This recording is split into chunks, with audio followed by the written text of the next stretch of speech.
Hello दोस्तों, आज के वीडियो में हम कक्षा 10 मैथ का जो लेसन नंबर 15 है प्रायिकता, इसके बारे में जितनी भी बेसिक चीज़ें हैं हम इसको पढ़ेंगे। ये हमारे जीवन में किस प्रकार से यूज होती हैं वो सारी चीज़ें हम बताएंगे।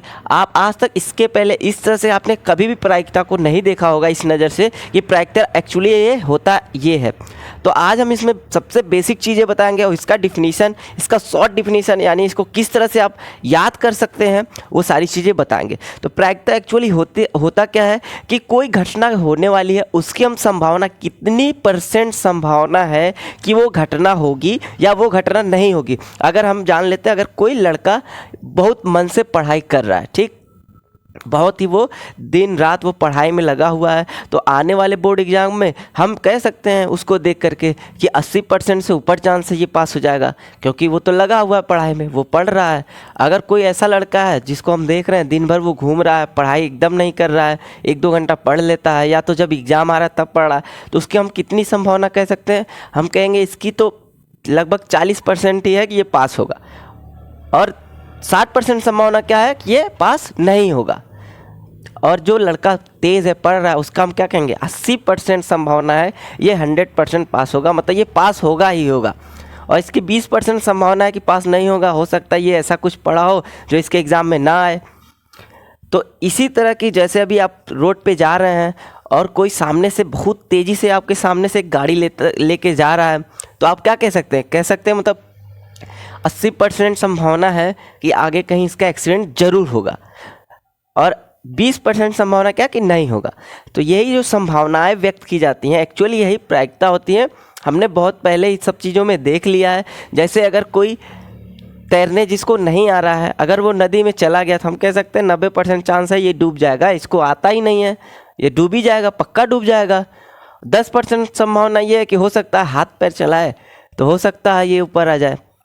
और कुछ घटनाएं ऐसी होती हैं जिसकी कोई भी संभावना नहीं होती है, जैसे 0% होती हैं। जैसे अभी हम कहें कोई लड़का एकदम पढ़ ही नहीं रहा है, वो चला गया कहीं बाहर कमा रहा है, वो आके एग्ज़ाम दे, तो उसकी क्या संभावना हुई? वो पास तो 100% नहीं होगा, इसकी 0% संभावना है कि ये पास नहीं होगा, इसने तो कुछ पढ़ा ही नहीं है। तो इसी को एक्चुअली में यही प्रायिकता होती है, जिसको हम परसेंटेज में कहते हैं, अपने ऐसे ही बोल देते हैं कि ये इतनी % संभावना है, ये ऐसा नहीं होगा। और प्रायिकता हमेशा 1 से कम ही होता है, 1 के बराबर होता है या 1 से कम होता है, 1 से अधिक कभी भी प्रायिकता नहीं होता है। किसी भी चीज़ की आप प्रायिकता निकाल लें, जैसे अभी हम एक सिक्के को उछालें तो इसमें हेड या टेल आने की प्रायिकता क्या होती है, या संभावना हम कह दें कि अगर हेड आएगा तो इसकी कितनी % संभावना है? 50% है, क्योंकि हो सकता है टेल भी आए, क्योंकि दोनों समान है, तो हेड भी आ सकता है और टेल भी आ सकता है, इसकी 50% संभावना है। अगर हम एक पासे को उछालते उसमें से 1 से 6 अंक रहते हैं, तो सभी अंक के आने की संभावना समान रहती है। इस प्रकार से अब जो प्रायिकता की परिभाषा, जो डिफिनीशन होती है, उसको हम जान लेते हैं। किताबी भाषा में किस प्रकार से हम इसको कहते हैं?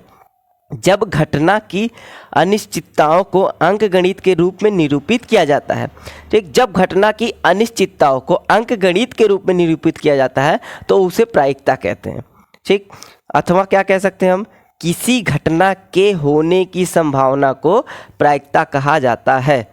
जैसे हम एक सिक्के को उछाल रहे हैं तो उसमें 2 ही होते हैं, एक हेड होता है, चित यानी हेड कहते हैं इसको, और पट यानी टेल, ठीक। इसको आप ध्यान रखिएगा, कभी कभी हिंदी वर्ड देता है, कभी इंग्लिश वर्ड देता है। चित को हेड कहते हैं और पट को टेल, तो ये दोनों हैं। तो हेड आने की चांसेस कितने हुए? तो 1/2 यानी 50%, 1/2 नहीं, आप कह सकते हैं 50%। 50% को अगर हम नंबर में चेंज करते हैं, जैसे अगर हम ऐसे लिखते हैं 50%, अगर हम इसको चेंज कर दें, परसेंटेज को हटा दें, तो ये 50 गुणे इसको लिखते हैं 1/100, तो ये 50 से 100 यानी 1/2। इन्हीं सब चीज़ों को हम प्रायिकता में व्यक्त करते हैं। किस प्रकार से, वो सारी चीज़ें आज हम पढ़ेंगे, बहुत ही बेसिक से हम जानेंगे।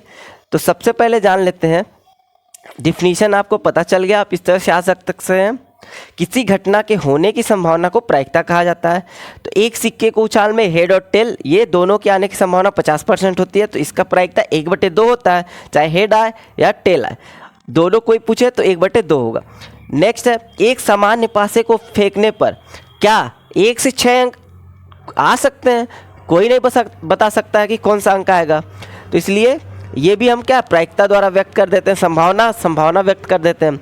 विभिन्न रंगों के गेंद से कुछ गेंदें चुनना, ये भी क्या है, एक प्रायिकता, इसकी संभावना व्यक्त की जाती है। ताश की गड्डी से एक पत्ता चुनना या 2 पत्ते चुनना या 3 पत्ते चुनना, वो क्या होंगी, इसकी केवल कोई संभावना व्यक्त कर सकता है। इन्हीं चीज़ों को हम प्रायिकता कहते हैं। इसका फॉर्मूला क्या होता है प्रायिकता निकालने का? प्रायिकता घटना के अनुकूल परिणामों की संख्या बटे सभी संभव परिणामों की संख्या। इसको हम एग्जाम्पल के थ्रू समझेंगे।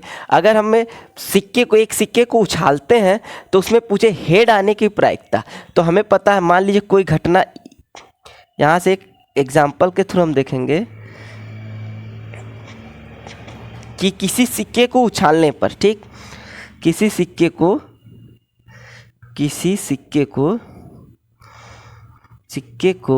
उछालने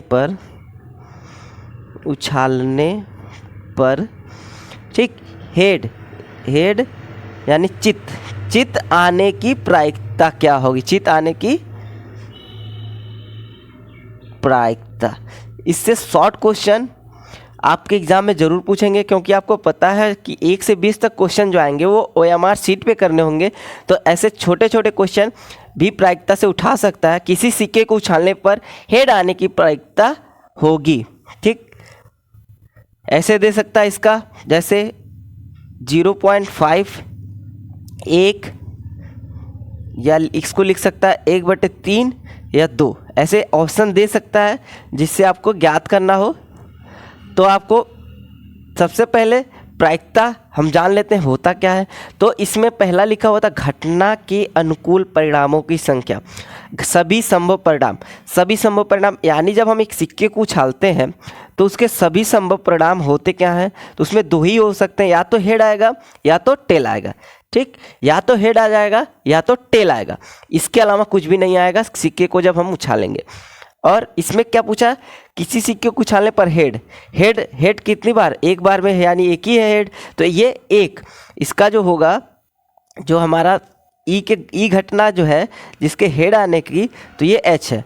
अब देखिए नंबर आप है, मतलब कि कितनी ये संख्या है, सभी परिणामों की संख्या, यानी जो सभी परिणाम है 1 और 2, तो ये हो गया 2। और घटना के अनुकूल, घटना हमारा क्या हेड आने की है, तो घटना के अनुकूल जो परिणाम हुए वो होगा 1, क्योंकि एक ही है हेड, तो 1। इस तरह से हम निकाल सकते हैं जो प्रायिकता होगी हमारी P, वो 1/2, यानी घटना के अनुकूल परिणाम 1 है, इसके संख्या, परिणामों की संख्या, ठीक, इस पे ध्यान दीजिएगा, परिणामों की संख्या तो 1 ही है, तो 1, और सभी संभव परिणामों की संख्या ये कितने हैं? 1, 2, तो 2, ये 1/2, इसको हम लिख सकते हैं 0.5, यानी हमारा ऑप्शन नंबर A सही हुआ।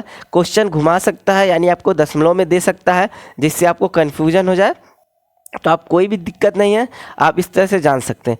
अच्छा, अब इसी तरह से अगला क्वेश्चन देखते हैं। जैसे एक पासे को फेंकने पर 4 से कम अंक आने की प्रायिकता, 4 से कम अंक आने की प्रायिकता, या 4 से, अगर पूछ दे 4 से बड़े अंक आने की प्रायिकता, तो इस तरह से हम कैसे ज्ञात करेंगे? तो पासे को फेंकने पर दूसरा एग्जाम्पल हम देखते हैं। अगर हम एक पासे को फेंकते हैं, ठीक, तो उसमें कितने संभव परिणाम होते हैं? तो 1, 2, 3, 4, 5, 6, ये सभी संभव परिणाम है। इनकी संख्या कितनी हुई? SN बराबर यहाँ पे हुआ 6, यानी सभी जो संभव परिणाम है उसकी संख्या 6 हुई। उसने बोला 4 से कम, 4 से कम कौन कौन से हुए? ये होंगे कौन कौन से? तो 1, 2, 3, ध्यान दीजिएगा, कौन? 3, 2, 1, या 1, 2, 3 कुछ भी हो सकता है, मतलब 4 से छोटी संख्या, 4 से कम, तो 1, 2, 3, इनका कितने नंबर में है? तो ये 3 नंबर में है। तो हमारा जो प्रायिकता होगा वो प्रायिकता कुछ इस प्रकार से होगा, यानी घटना के अनुकूल परिणामों की संख्या, हमारा घटना क्या है? 4 से कम, अनुकूल परिणामों की संख्या 3 बटे, और जो हमारा कुल परिणाम है वो 6, 3/6, यानी 1/, यहाँ से 1/2, ये हमारा आ गया घटना के 4 से कम आने की प्रायिकता जो होगी 1/2 होगा। 4 से अधिक, यानी 4 से अधिक अगर पूछे, 4 से अधिक अंक आने की प्रायिकता कितनी होगी? 4 से अधिक हमारा कौन सा होता है? ऐसे बराबर, तो 5 और 6 होते हैं, ये 4 से अधिक होते हैं। तो इसके लिए हमारा अनुकूल जो परिणाम हुआ, ये अनुकूल परिणाम है, ये अनुकूल परिणाम हुआ 5 और 6, और जो कुल परिणाम है वो 1 से 6 तक। तो en जो होगा वो कितना होगा 2। ध्यान रखिएगा, आपको ये काउंट करना है। क्या लिखा हुआ था, घटना के अनुकूल परिणामों की संख्या, ये नहीं कि उसको परिणाम आप लिख दे, परिणामों की संख्या। तो इसमें कितने परिणाम है, तो ये 2, अनुकूल कितने परिणाम है 2। तो इसके लिए इसकी जो प्रायिकता होगी वो 2 बटे और कुल परिणामों की संख्या यानी 6। तो ये होगा 2 तिहाई 6, 1/3। इस तरह से आप कोई भी क्वेश्चन आसानी से सॉल्व कर सकते हैं। एक और लास्ट आपको बता देते हैं, जैसे पूछता किसी घटना के होने की प्रायिकता, जैसे PE है, ये E के होने की प्रायिकता है, ठीक, प्लस PE डैश, या E नहीं लिखते हैं इसको अभी, यानी कोई घटना E के होने की प्रायिकता, E के नहीं होने की प्रायिकता, दोनों मिला करके क्या होता है 1 होता है। जैसे हमने क्या बताया था कि 80% चांस है कि जो पढ़ने वाला लड़का है वो पास होगा और 20% चांस है कि नहीं पास होगा। तो 80% को हम इस 80% और प्लस 20% ये हमारा होता है 100%, ठीक। तो ये हम अगर परसेंटेज को नंबर में व्यक्त कर दें तो 80 गुणे 1/100 और प्लस 20 गुणे 1/100 बराबर, अभी इसको हम निकाल लेते हैं यहाँ से। तो ये होगा हमारा, इसको हम लिख सकते हैं 1 यानी यहाँ से 0.8 और इसको लिख सकते हैं प्लस 0.2। तो ये दोनों हो जाएगा 1, यानी जो हमारा जो दोनों की जो प्रायिकता होती है, यानी किसी घटना के होने की प्रायिकता और उसी घटना की नहीं होने की प्रायिकता, वो दोनों जोड़ करके हमारा क्या होता है 1 होता है। इस पे बहुत सारे क्वेश्चन आप बहुत ईजी तरीके से लगा सकते हैं। जैसे अगर पूछे 4 से कम अंक आने की प्रायिकता, तो हमने ज्ञात कर लिया 1/2। 4 से कम अंक नहीं आने की प्रायिकता क्या होगी, ठीक। तो इसके लिए हम देखते हैं, पहले निकाल लेते हैं 4 से कम अंक नहीं आने की, यानी आने वाली कौन सी होगी 4, 5, 6, ठीक, ये होगी हमारी। अगर इस तरह सिंपल से निकालें 4 से कम अंक नहीं आने की प्रायिकता, आने की प्रायिकता अगर निकालें 4, 5, 6, तो ये होगा, तो ये हमारा हो गया 4 से कम नहीं आने की प्रायिकता, ये भी हो जाएगा 3/6,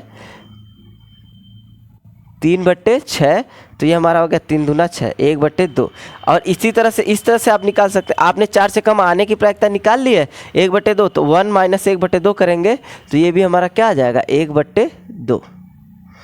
इस तरह से आप इस वाले फार्मूले से बहुत सारे क्वेश्चन लग जाते हैं। यदि किसी घटना के होने की प्रायिकता आपको दिया है तो उस घटना के नहीं होने की प्रायिकता इस तरह से हम ज्ञात कर सकते हैं, PE बराबर 1 - P, और इसको हम लिखते हैं E डैश से, E पे बार से व्यक्त किया जाता है, यानी PE बराबर 1 - PE पे बार। इस तरह से हम निकाल सकते हैं। कोई की घटना की अगर प्रायिकता दिया हो कि किसी घटना की होने की प्रायिकता मान लीजिए दिया हो कि 1/2 है या 1/3 है, तो इस घटना के नहीं होने की प्रायिकता हम इस फार्मूले से ज्ञात कर सकते हैं।